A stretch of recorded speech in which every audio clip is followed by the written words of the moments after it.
Yo, it's Klops. Just wanted to drop some information. Um, so a lot of characters can do this, but Jacqui actually does a really good job of strike throw loops.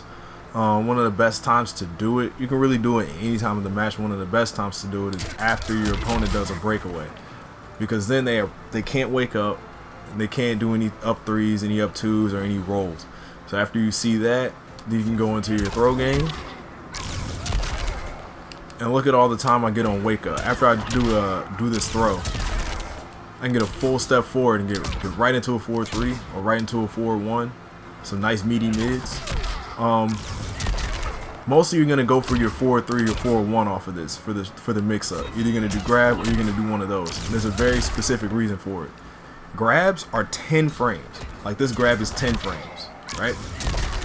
4-3 is 9 frames. It's a 9-frame mid. 4-1 is an 11-frame mid. Those three moves, the throw, the 4-3, and the 4-1 are too close together for us to really be able to decipher which one is coming out in that short amount of time. So it's really a true guess. When your opponent doesn't have meter, they really have to guess. And if they're trying to beat the throw, which is usually what they're trying to do, they're either going to neutral duck or they're going to jump. And if you jump, boom, this comes out. They duck, this comes out.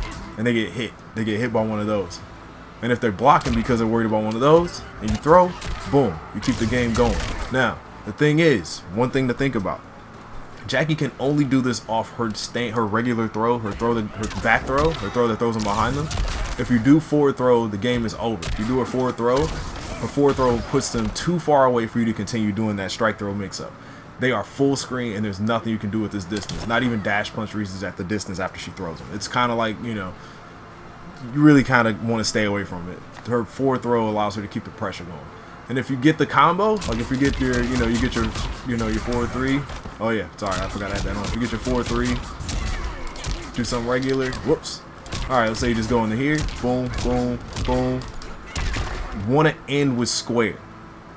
There's a basic reason you want to end with square. Because when you end with square, or you end with the elbow, they're still right next to you. And they still have to hold the next thing. So imagine they're here, you drop the elbow, they're still right there for you to continue your strike throw game. So like if you do 4-1, because 4-1-2 you can't do the kick, you go right into the clinch, boom, they're still right there. Boom, boom, and they're still right there in front of you. And that's what you want. You want to be able to continue that pressure as much as possible for as long as possible. So that's what you're kind of looking for. Just that basic thing. Anything to keep that pressure going where they stay next to you. And they're still right there in front of you, and that's what you do. You're throwing, you're doing the strike throw mix-up game. And you're just keeping your opponent right there in front of you. Oh, I didn't get that time. But you're just doing that kind of thing to keep them right in front of you the whole time. And that's really where your pressure comes from. Don't do, like, unless you have, unless you just need the crushing blow requirement to do, that, or your back, or the reversal one. But after that situation, that mix-up is gone. That mix-up is off the table. Except maybe you can do a dash punch. I guess you can do dash punch from that distance, but that's about it. And even that is like a risk. So it's best to, like, if you want to keep that game going, because you can really close out rounds like that. I mean, like, it's only 140 damage, but it really adds up fast. 2 of these is 280, and that's basically a combo for most characters. I mean, Jacqui obviously gets more, but that's basically a combo off 2 grabs. So really try to implement this into your game. I mean, it's good to do it anytime, but especially after breakaways, because they're really prone to they're being forced to take this mix-up. And you keep all your situations. You only do back throw, in the clinch, in the elbow drop.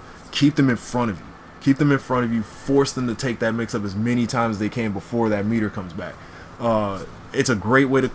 Just a great way to build pressure and just like stay on top of the opponent, which is what Jacqui's really good at. When she's in, it's really hard to get her off of you, and she's really scary up close. So really try to implement this stuff, and see if you can do it against your friends, do it in ranked, or whenever you're playing this game. I think it's a great strategy for her, and yeah, thanks for tuning in.